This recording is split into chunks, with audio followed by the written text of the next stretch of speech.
근데 면접 준비할 때 그걸 안 준비하고 전혀 새로운 걸 준비해 가면은 안 되죠. 왜냐면 내가 이런 사람이야 냈는데 알고 보니까 나 이런 사람 아니었지 이렇게 하려고 하는 건 아니잖아요. 내가 이런 사람이야 미리 제출했고 오케이 그거에 대해서 좀 검증 좀 할게 라고 이제 부르는 건데, 자 지금부터는 인스타에 제가 무엇이든 물어보세요 신청을 받았었고, 이분들에 대한 질문도 해소를 해드려야 하기 때문에 지금부터는 이분들에 대해서 좀 답변을 드리는 시간을 가져보도록 하겠습니다. 이런 걸 물어보셨어요. 첫 번째입니다. 다대다 면접 다녀왔는데 개별 질문으로 저한테는 저희 강점이 뭐라고 생각하시는지, 최근 6개월간 무언가에 몰입한 경험이 있는지, 어떤 시그널일지 아실까요? 이렇게 물어보셨네요. 글쎄요.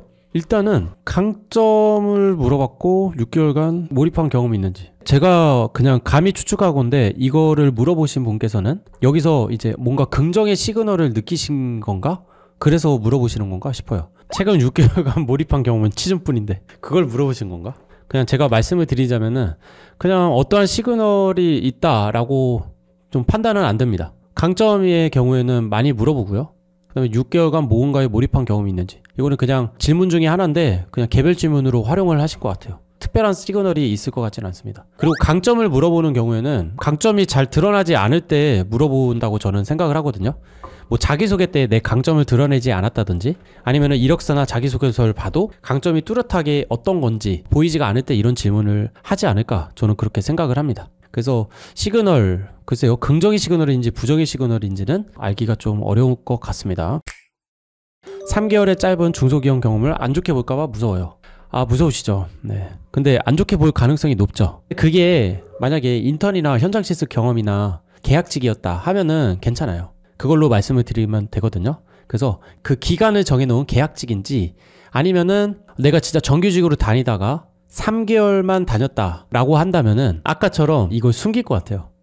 3개월 동안 일했던 걸 숨기고 그게 그냥 공백기, 취준한 공백기인 거고요. 거기서 그래도 뭔가 배운 게 있겠죠. 그거를 독학이든 아니면 교육 실습에서 배웠다고 한들 그 내용들 위주로 자기소개서에 좀 써줄 것 같습니다. 아시겠죠? 자, 그 다음에 1분 자기소개와 가치관을 묻는 질문들이다. 이거를 문의 주셨어요. 여러분들 1분 자기소개 이거 굉장히 궁금해 하실 것 같은데, 그리고 가치관 묻는 질문 이런 것도 궁금해 하실 것 같아요. 가치관을 묻는 질문, 예를 들면 어떤 질문인 거죠? 구체적인 질문을 남겨주시면 그거에 대해서 제가 답변 방안을 좀 마련해 드리겠습니다. 일단은 1분 자기소개부터 좀 팁을 드리자면은, 1분 자기소개 같은 경우에 여러분들의 강점을 드러내서 좀 쓸 필요가 있다. 그 강점에 있어서 2가지는 언급을 해라 라고 하는 편이에요. 그래서 직무적인 강점을 드러내는 거죠. 어떤 친구들은 1분 자기소개 때 뭐 태도, 뭐 가치관 이런 것만 좀 얘기를 하고 그러는데, 그것보다는 그냥 강점 얘기하는 게 낫습니다. 왜 그러냐면은 그 면접을 다 보다 보면은 내 강점을 아예 안 물어보는 경우도 있습니다. 그러니까 강점을 처음에 언급이라도 해야 그거에 대해서 꼬리 질문이라도 하나 받는 걸 목표로 해야 돼요. 그래서 그거에 대해서 좀 충분히 대화가 오가고 티키타카가 오가서 저 사람이 내 직무적인 강점을 인지하고 있도록 하는 게 중요한 겁니다. 근데 내 강점 꽁꽁 숨겨 1분 자기소개 때 일단 태도적인 걸 보여줘야지, 그러면서 완전 무색무취로 얘기를 했어. 그 다음에 막 기다리고 있는데 다른 애들 막 얘기하고 그러다가 내 차례 됐다. 그런데 다른 질문하고 막 공백기 막 이런 거 막 휘둘리다가 그러고 이제 마지막 한마디 하래. 그런 사례가 벌어지지 않도록 처음에라도 내 강점을 드러내서 얘기를 하라는 겁니다. 아시겠죠? 거기서 가장 이상적인 것은 꼬리 질문을 유도를 하는 거예요. 그래서 키워드를 잘 전달해 줄 필요가 있어요. 여러분들의 강점을 키워드로 정리하고 그거를 면접관한테 딱 던져줘서 그 사람이 딱 꼬리를 물고 미끼를 물고 꼬리 질문할 수 있게끔 그런 자기소개가 필요하다. 그래서 여러분들의 강점 2개 정도는 여기에 담고 해라 라는 걸 좀 말씀을 드리고, 가치관을 묻는 거 아까 남겨주신 것 중에 회사를 선택할 때의 기준, 사실 이거는 근데 회사 지원 동기 준비한 거 토대로 답변을 하시면 돼요. 회사 지원 동기에서 여러분들이 회사를 고르는 기준 같은 걸 이것도 한 2가지 정도 골라내라고 하는 편입니다. 어떤 사람은 성장성이 될 수도 있고, 어떤 사람은 여기에 재형이 될 수도 있고, 어떤 사람은 여기만의 성과, 여기만의 품질 수준, 여기만의 엄청난 특징 이런 것들이 있을 수가 있어요. 그거를 기준으로 회사를 고르는 기준으로 잡고 그거를 얘기하면 됩니다. 사실 그것도 가치관과는 거리가 멀죠. 가치관을 묻는 질문이 어떤 건지 질문자가 다 참여를 안 해서 좀 아쉽네요. 지훈님이 꼬리 질문을 유도하는 것은 저를 뇌리에 각인시키거나 저를 기억시키려는 의도겠죠. 일단은 그렇습니다. 맞죠. 왜냐면은 여러분들이 그냥 지나가는 것과 이 사람과 어떠한 한 주제로 대화가 오간 거에 장기 기억에 남을 확률은 완전 다르다는 거예요. 그냥 스쳐 지나간 거, 여러분들 제가 지금 라이브 한 거 1시간 됐는데 이거 다 기억나시나요? 여러분들 똑같은 거예요. 제가 여러분들한테 아무리 뭔가를 어필하고 아무리 좋아요를 막 눌러달라고 해도 여러분들 뇌리에 안 남잖아요. 그죠? 근데 이거에 대해서 제가 여러분들이랑 뭔가 대화가 오갔어. 이건가요? 의도겠죠? 뭐 이렇게 했고 제가 그거에 대해서 답변했고 또 지훈님이 나한테 질문하고 그 다음에 내가 또 답변을 하고 그러면은 이 경우에는 아예 그냥 한 번 지나간 것보다는 훨씬 더 뇌리에 남고 장기 기억으로 이어질 가능성이 높다는 거죠. 아시겠죠? 그리고 어떤 사람인지 파악이 되어야 그 사람을 뽑을 수가 있어요. 근데 이 사람이 파악이 안 되는데 뽑을 수가 없어. 그러니까 다대다 면접을 보다 보면은 사실 진짜 병풀 면접을 보게 될 수도 있는 거예요. 그냥 무색무취에 관심이 안 생겨. 그래서 다른 애들 하다 보니까 시간이 됐어. 그래서 마지막 한마디 하라고 해. 거기서도 인상이 안 남아. 그러면 그냥 뭐 떨어지는 거지 뭐. 아시겠죠? 그래서 너무 애끼지 말라는 얘기예요. 저는 그 얘기를 좀 하고 싶었습니다. 처음에 그냥 꽂아버려야 돼요. 면접 때 질문을 몇 개 못 받아요. 여러분들이 하나하나가 질문이 소중하다는 걸 알고 계셔야 될 것 같습니다. 서류와 동일한 경험, 배운 점, 내용 등을 가지고 면접에서도 동일한 것을 보여주는 게 좋은지요? 당연합니다. 이건 너무 당연한 얘기. 왜 당연하냐? 이런 거예요. 제가 늘 얘기하는 것 중에 뭐 어떤 점이 있냐면 입사 지원을 할 때 자기소개서를 작성해서 내잖아요. 그리고 이력서에 있는 것도 내잖아요. 그러면은 보통 면접관들은 이력서랑 자기소개서 기반으로 질문을 한다고요. 그러니까 그거 토대로 면접이 흘러가게 돼 있어요. 근데 면접 준비할 때 그걸 안 준비하고 전혀 새로운 걸 준비해 가면은 안 되죠. 왜냐면 내가 이런 사람이야 냈는데 알고 보니까 나 이런 사람 아니었지 이렇게 하려고 하는 건 아니잖아요. 아시겠죠? 내가 이런 사람이야 미리 제출했고 오케이 그거에 대해서 좀 검증 좀 할게 라고 이제 부르는 건데 아예 딴 사람이 와버렸네? 그러면 어떡해요? 아시겠죠? 동일한 것을 보여주는 게 좋고 내가 회사 지원 동기를 자기소개서에서 작성을 했어. 그러면 면접 때도 그 자소서 내용 토대로 답변을 하는 거예요. 아시겠죠? 메리 심플. 자, 다음 면접관님이 마지막에 하고 싶은 말이나 질문하라고 하시면 뭐라고 대답해야 좋을까요? 일단은 이거는 10대 질문의 마지막 한마디라고 하는 겁니다. 그리고 마지막 질문이 있어요. 그래서 마지막으로 한마디 하세요. 어필하고 싶은 거 있으면 하세요. 이렇게 이제 질문을 하는 거죠. 이거는 좀 중요합니다, 여러분들. 일단은 마지막 순간이잖아요. 면접이 끝나는 시점이에요. 그래서 사실은 이 마지막 한마디, 마지막 질문할 때 될 놈은 돼요. 될 놈은 마지막 한마디 때 무슨 얘기를 하던 간에 됩니다. 그냥 마지막 한마디 때 뭐 하고 싶은 얘기 있어요? 마지막 한마디 해보세요. 이랬을 때 될 놈이야. 이미 앞에 질문들에서 충분하게 답변을 잘 해줬고 면접관 기대에도 충족을 했어요. 그 부분 같은 경우에는 그냥 예 없습니다 감사합니다 해도 붙어요. 근데 마지막 한마디를 준비해라 라고 합니다. 저는 왜? 마지막 한마디 때 될 놈은 될인데 내가 그 상황에 될 놈이 아닐 상황이 있어요. 마지막 순간에 될 놈이 있고 그 다음에 애매한 놈이 있고 그 다음에 떨어질 애가 있어요. 아시겠죠? 근데 내가 될 사람인지 애매한지 떨어질 사람인지 구분하기는 좀 어렵잖아요. 그러다 보니까 내가 애매한 사람이라면 마지막 한마디 때 뭐라도 보여줘서 조금 더 될 사람으로 좀 옮겨 놓는 거죠. 그 작업을 하는 게 저는 마지막 한마디라고 봐요. 한 번 더 그냥 면접관으로 하여금 이력서 한 번 더 보게 만드는 거예요. 얘가 뭔가 기억에 남아, 잔상에 남아, 약간 이런 느낌을 줘야 된다고 저는 생각을 합니다. 그래서 제 팁이 있다면 사실 정답은 없지만 인성적인 강점을 어필하는 거예요. 사람 됨됨이라던가 나의 성격, 성향에 있어서의 강점을 마지막에 어필을 하는 겁니다.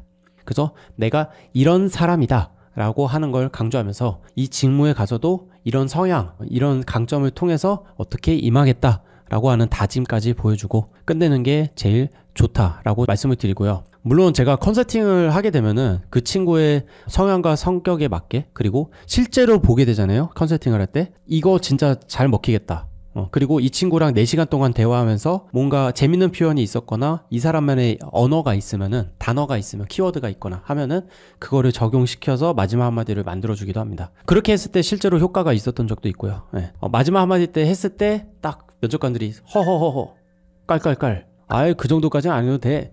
이런 시그널이 약간 긍정적인 시그널이라고 볼 수가 있죠. 그런 거를 좀 유도해 내는 겁니다. 그 다음에 질문하라고 한다 하면은 그냥 제가 제일 무난하게 좀 추천드리는 게 뭐예요?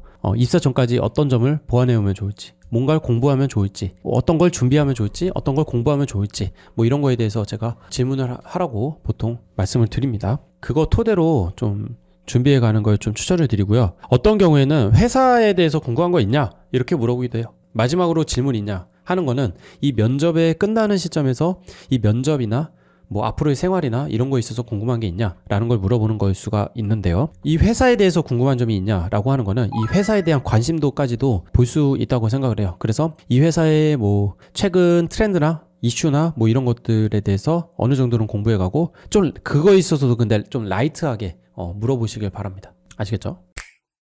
자, 깨방정 댕댕이님, 생신입인데 다대다 면접 볼 때마다 옆 지원자들 다 중고 신입이라 이걸 어떻게 해야 될지. 그런 게 있죠. 근데 여러분들 좋은 회사로 갈수록요 중고 신입 다 있습니다. 경력자도 있습니다. 심지어 스카이도 있습니다. 서울대도 있습니다. 아시겠죠? 옆에 쟁쟁한 사람들 다 있어요. 옆 사람에 물론 휘둘릴 수밖에 없겠지만 그래도 덜 휘둘리면서 그냥 나 자신, 내가 준비해온 것 그리고 내 강점을 그냥 최대한 잘 전달하자에 집중하라고 얘기를 해요. 얘네 신경 쓰기보다요 내가 준비해온 장점과 강점을 그냥 잘 전달해야겠다 저 사람에게. 그래서 그게 통하면 합격이고요. 그게 통하지 않을 수도 있죠. 그러면 어쩔 수 없는 거고요. 이런 식으로 좀 나 자신에 좀 집중했으면 좋겠어요. 아시겠죠? 깨방정 댕댕이님 좋은 질문이었어요. 그래서 질문 감사하게 답변을 드렸고요. 잘 활용해 보시길 바라겠습니다. 자, 그래서 여러분들의 궁금증 조금 더 받아보는 시간을 가져보도록 하겠습니다. 폰더씨님, 제약회사 면접 준비할 때 회사 제품이나 파이프라인을 어느 정도까지 준비해야 할지 궁금합니다. 전 제품이나 파이프라인을 다루기에 머리가 터질 거예요. 전 제품을 어떻게 배워요? 저는 보통 대표 제품 5가지 이상이라고 얘기를 드리고 있어요. 그래서 최소 5개, 파이프라인도 최소한 5개 정도 준비를 해가세요. 근데 주요한 거 위주로 해야겠죠. 이 회사에서 제일 중요시하고 투자를 많이 하고 있고 기대를 하고 있는 것에 중점을 둬야 될 겁니다. 이거 좋은데? 좋은 질문. 예은님, 신입으로 마케팅 직무 면접을 준비하고 있습니다. 입사 후에 마케팅 직무 부분에서 어떤 식으로 성과를 만들 수 있냐고 질문이 들어오면 어떻게 답해야 될까요? 마케팅 직무 부분에서 어떤 식으로 성과를 낼 수 있냐? 이거는 내 강점에 대한 거예요. 아니면은 직무 이해도에 대한 겁니다. 그래서 2가지 방안이 있을 텐데 강점 측면이면은 내가 지금까지 마케팅 관련해서 성과를 낸 경험, 거기서 발휘한 역량이 있을 거예요. 그 역량과 경험을 토대로 어떤 식으로 비슷하게 성과를 내겠다라고 하는 게 1번. 그리고 2번은 뭐가 있냐면은 이 직무에 대한 이해도 측면으로 얘기를 하는 거죠. 그래서 그 직무에서 성과를 낼 때 어떠한 거를 중요시 여기고 어떤 걸 잘해야 돼서 그걸로부터 어떤 성과가 나온다 라는 거를 내가 공부한 걸 설명해 주는 거예요. 아시겠죠? 예은님, 이 2가지 측면으로 다 준비를 해보시길 바랍니다. 혹시 너무 치준이 길어지면 의료기기 분야라도 입사 지원하는 게 좋을까요? 아니면 제약 쪽으로 계속 집중하는 게 좋을까요? 이렇게 물어보셨는데 내 최종 목표가 의료기기, 제약 다 상관없다. 나는 일단 취업만 하면 된다. 이 비슷한 업계에만 있으면 된다 하면은 그냥 의료기기도 가도 괜찮습니다. 근데 내 목표가 제약이다. 그리고 제약을 위한 경험을 쌓기 위해서 의료기기로 간다라는 거는 저는 반대입니다. 의료기기 갔다가 제약으로 넘어가기가 너무 어렵다. 그렇게 좀 말씀을 드릴게요. 그래서 한번 생각을 해보세요. 내 목표가 무엇인가? 내가 어느 분야에 계속 있을 것인가? 사실 뭐 의료기기랑 이제 다 상관없으면은 의료기기 쪽으로 가도 되겠죠? 아시겠죠, 진아님? 이렇게 한번 판단을 해보십시오. 좋은 질문이었습니다. 제약공학과 학사 후 약제약 석사 과정까지 취득했는데 약 1년 동안 취업이 안 돼서 어학연수 갔다 올라가는데 석사 시기를 놓치면 취업이 더 힘들어질까요? 어학연수를 왜 갔다 오려고 해요, 지금? 취업이 안 돼서 막 외국 갔다 오려고 하는 친구들이 몇 있더라고요. 저는 잘 이해가 안 되는데 제가 뭐 편견일 수가 있으니까 한번 얘기해 주시면 좋을 것 같아요. 어학연수를 갔다 오면 그래도 공백기를 채울 수 있는 느낌이라 공백기를 물어보셔서 뭔가라도 하고 있어야 같은 느낌이라 어학연수라도 올 계획이 있습니다. 그러면은 제가 면접관이 지금 돼볼게요. 어학연수를 왜 가셨나요? 어학연수 6개월 갔다 오셨네요. 졸업 후에. 그 전에 공백기도 있으시고 이때 뭐 하셨나요? 왜 갔다 오셨어요? 그거에 대해서 답변을 해보라니까요. 그래서 어떤 친구가 비슷한 사례가 있었어요, 최근에. 그 친구의 고민이 어학연수를 한 6개월인가 1년을 다녀왔더라고. 그러고 나서 이제 취업 준비를 다시 하는데 이제 이게 문제인 거야, 어학연수가. 나를 질밟는 거예요, 이게. 면접장에서 이거 어떻게 말하죠? 유유. 이제 저한테 그렇게 물어보는 거죠. 그래서 당연히 뭐 영어 역량을 쌓기 위해서라도 갔다 왔다 뭐 이렇게 하는 거고요. 그래서 어학연수 갔다 와서 뭐 AL 수준으로 만들어 왔고 토익도 900이 넘고 이렇게까지 어학연수를 갔다 온다면은 그래도 할 수 있을 것 같아요, 얘기를. 근데 그게 아니라면은 이거는 그냥 회피성이 아닌가 싶어요. 회피를 하지 마세요, 여러분들. 회피하지 마세요. 직면하세요. 직면하세요. 문제에. 근데 그게 어려운 걸 압니다. 그러니까 제가 지금 이렇게 도와드리잖아요. 그 직면함에 있어서 심리적인 장벽, 어려움, 불안함 이런 것들에 있어서도 제가 상담을 도와드리고 있으니까 여러분들 이런 부분 생각해 보시길 바라겠습니다. 좋은 질문이었어요. 좋은 질문. QA 신입 많이 불리한가요? 글쎄요, 뭐 QA든 간에 QC든 간에 뭐 중고 신입을 더 선호하는 기업이라면 중고 신입을 더 좋아하겠죠. 근데 안 그런 기업도 있다. 안 그런 기업도 있고. 근데 이렇게 불경기일수록 중고 신입이나 경력자가 유리한 건 맞아요. 네. 그래서 제가 저번에 라이브 할 때도 뭐 치포테크 트리를 조금 변형해서 인턴이나 계약직을 경험을 쌓고 단계별로 올라가는 것도 고려를 해볼 필요가 있다라고 말씀을 드린 겁니다. 아시겠죠? 좋은 질문이었어요. 육아휴직, 대체 계약직. 또 1년 이상으로 경력 인정. 아니, 계약직 자체가 경력으로 인정을 잘 못 받아요. 거의 못 받는다고 보면 돼. 아시겠죠? 그러니까 계약직을 하는 게 그 경력이 정규직 경력으로 인정받는 거를 생각하면 안 돼. 계약직은. 아시겠죠? 그렇습니다. 제약회사 판이. 그렇게 보면 돼요. 아시겠죠? 더바니스님? 좋은 질문이었어요. 이걸로 고민이 있으신 분들도 많을 거라. 연구기관 연구 인턴 경험도 QC나 QA 같은 제약회사의 취업에 도움이 될까요? 도움이 될 수 있고 안 될 수도 있다. 그래서 제약회사 QC나 QA와 연관된 업무를 연구 인턴에서 한다면 도움이 될 수 있으며, 근데 그게 아니라면 도움이 안 된다. 그렇게 좀 말씀을 드리겠습니다. 수진님. 이것도 좋은 질문인데요. 네. 정출연 연구소 계약직도요? 인정이 안 될까요? 네. 제약회사 계약직도 인정 안 해주는데 더 연관성이 낮은 정출연 연구소라고 뭐 인정해줄까요? 그러니까 이제 세계관을 제약회사로 가져와야 돼요, 여러분들. 문호님이 지금 막 정출연 연구소 계약직도요? 이렇게 물어보셨는데 대부분 여러분들이 학교 생활을 하잖아요. 그래서 여러분들의 세계관이 학교에 머물러 있는 거예요. 학교에서는 교수님 위주로 우리가 교육을 받고 그 안에서 이제 석사하는 친구들, 선배들 이렇게 보게 되잖아요. 근데 그 세계관에서 좀 나와야 돼요, 여러분들. 더 큰 세상으로 나와. 아시겠죠? 그 세계관에 있으면 석사해야만 취업할 수 있구나 라는 어떻게 보면은 그런 편견을 가지게 될 수도 있고요. 그리고 연구소 중에서도 정출연 연구소는 더 좋겠지? 그리고 더 좋은 학교로 간다면은 내가 취업을 잘할 수 있을 거야. 뭐 이렇게 생각을 보통 많이 하시는데 또 그렇지만은 않다는 거예요. 아시겠죠? 그래서 그 세계관에서 나와서 더 큰 세계를 바라봐라. 더 큰 세계 관점에서 더 확인해 볼 필요가 있습니다. 문호님. 오늘이 그 계기가 되었길 바랍니다. 내가 학교라는 그 세계관, 그리고 학부 연구생의 세계관, 그 안에만 있지 마세요. 더 큰 세상이 있습니다. 문호님. 아시겠죠? 좋은 질문이었습니다. 내가 쓴 내용이긴 하지만 사람이다 보니 떨리기도 하고 압박 질문이나 꼬리 질문 때문에 대답을 잘 못하면 신뢰도가 떨어질까요? 대답을 잘 못하면 일단 신뢰도가 떨어질 수밖에 없다고 저는 봅니다. 왜냐면은 그냥 그 사람들 입장에서 물어보는데 얘가 답변을 잘 못해. 그러면 굴하네 이렇게 생각할 수가 있다는 거예요. 왜 얘 답변 못하지? 지가 한 거면 답변 잘해야 되는 거 아니야? 약간 이런 마인드로 임할 수가 있기 때문에, 그러니까 떨리더라도 그걸 대해서 그래도 떨면서 답변을 하면 돼요. 떨리면 떨면서 답변을 하면 돼. 그게 이렇게 해서 이렇게 했습니다 라도 이렇게 얘기하는 게 나아. 근데 그거에 대해서 답변 못하고 그거는 say goodbye죠. say goodbye라고 보면 되죠. 성재님 아시겠죠? 좋은 질문이었습니다. 좋은 질문이었고, 병원님이 오늘 가고 싶던 회사 연구직 서류 합격 있고 축하드립니다. 연구 관련해서 발표 예정인데 전반적인 PT 발표 진행하면서 태도나 팁 말씀드려도 될까요? 직무는 신약개발 관련입니다. 일단은 병원님 PT 면접에 대해서 거기서 제시한 조건 같은 게 있을 거예요. PPT 양식을 줬을 수도 있고요.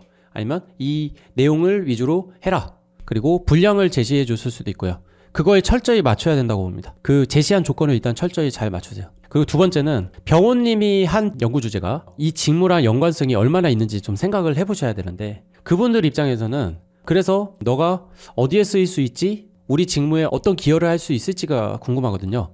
그래서 수많은 그 연구 내용이 있으실 거예요. 그 연구 내용 중에서도 이 직무와 관련 있는 내용으로 추려서 하세요. 물론 내 연구적인 성과나 이런 거는 당연히 제시를 해야 됩니다. 그 두 가지 팁 설명을 드리겠습니다. 태도 같은 경우에는 뭐 면접은 다 똑같습니다. 같이 일할 사람, 그리고 싹싹한 사람, 내가 물어본 거에 대해서 답변 잘하는 사람, 이런 사람을 원합니다. 그래서 질문 잘 듣고 그 사람이 원하는 거를 답해주세요. 막 동문서답하거나 내가 어필하고 싶은 거 막 어필하기보다는 그 사람이 원하는 거를 좀 답변을 좀 해주셔라. 좋은 질문이었습니다. 계약직이 경력 인정 어렵다면 보통 공백기 채우려고 계약직 인턴이라도 하려고 했는데 나의 공백기가 계속 차니까 중고 신입 입사가 어려울까 걱정입니다. 나의 공백 리스크 있으면 무조건 정규직 입사를 목표로 해야 하든지.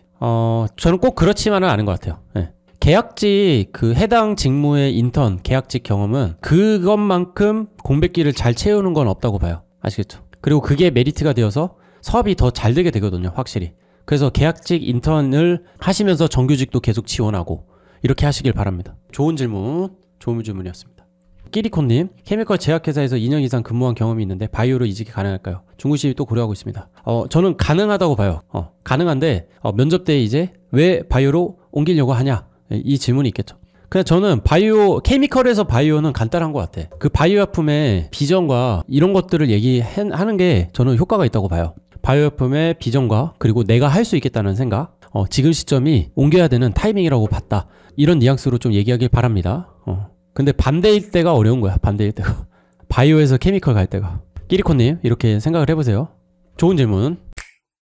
지훈님, 제약 품질관리 업무 서류 합격해서 문의 남겨보니까 실무진과 임원으로 구성되어 한 번에 다 내다. 아, 그래요? 데이터가 없잖아요. 근데 사실 상관이 없어요, 지훈님. 실무진, 임원 한꺼번에 구성을 한다. 그러면 직무면접, 인성면접 다 보는 거 아니냐. 예, 다 보는 겁니다. 근데 이제 제가 오늘 아침에도 특강을 했고 막 면접 컨설팅 하면서도 늘 얘기하는 얘기인데 1차 면접, 실무진 면접, 직무 면접, 2차 면접, 임원 면접, 인성 면접. 그게 누가 들어오느냐의 차이일 뿐이지 이게 직무 면접이다, 이게 인성 면접이다 그렇게 딱 구분하지 마세요. 면접의 본질은 같아요. 직무 면접, 인성 면접 그런 거 구분 없이 직무랑 인성 다 준비해 가야 됩니다. 모든 면접에. 어떤 걸 물어볼지 모르거든요.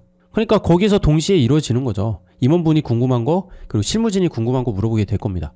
그거에 대해서 답변해 주면 돼요. 직무적인 게 나올 거고요. 그리고 인성적인 건도 나올 겁니다. 다 준비하면 되는데요. 뭐 어려울 게 없죠. 면접의 본질 자체는 같습니다. 1차 면접이든 2차 면접이든 그냥 동일하게 준비하시면 돼요. 아시겠죠? 네, 좋은 질문이었습니다.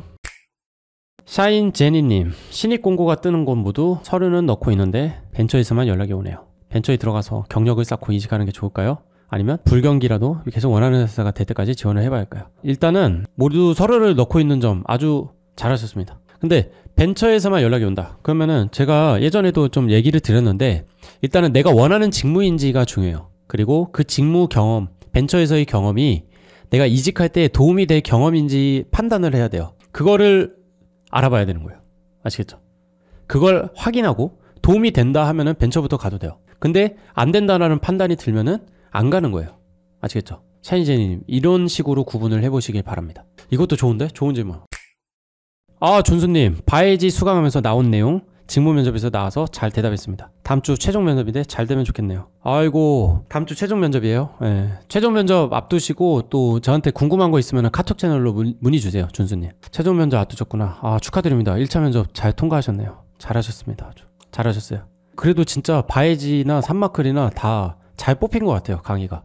진짜 적중률 뭐 이런 것도 좀 괜찮고 실제로 저렇게 준수님도 면접에서 나왔다고 해서 잘 대답해서 너무 잘 됐습니다. 진짜. 그래서 앞으로 이제 시작입니다. 재치어는 시작입니다. 여러분들. 바이지 산마크도 시작입니다. 더 독보적이고 더 뾰족한 거의 3년 돼가는 이 경험을 계속 녹여낼 거거든요. 그래서 그 시작은 자소서 수업과 면접 수업의 리뉴얼부터가 될 거고요. 그 다음에 또 뭔가 또 혁신적인 강의를 또 구상을 하고 여러분들 그 교류할 수 있는 커뮤니티를 또 만들 겁니다. 네, 그 플랫폼을 만들 거라서 그거에 대해서도 기대해 주시면 좋을 것 같습니다. 그래서 지금 시장이 어려워지는 만큼 이 시장을 이길 수 있는 여러분들의 고통을 딱 깔끔하게 없애줄 수 있는 방안을 많이 구상을 하고 있습니다. 많이 재치원 응원해 주시면서 여러분들 나중에는 여러분들이 합격하시고 나면 재치원에도 참여하는 그런 선순환이 일어났으면 좋겠습니다. 준수님도 만약에 취업을 하시고 나면은 저 좀 도와주세요. 재치원 좀 도와주십시오. 같이 참여합시다. 같이 동참해서 이 취준생분들, 팜치니 여러분들의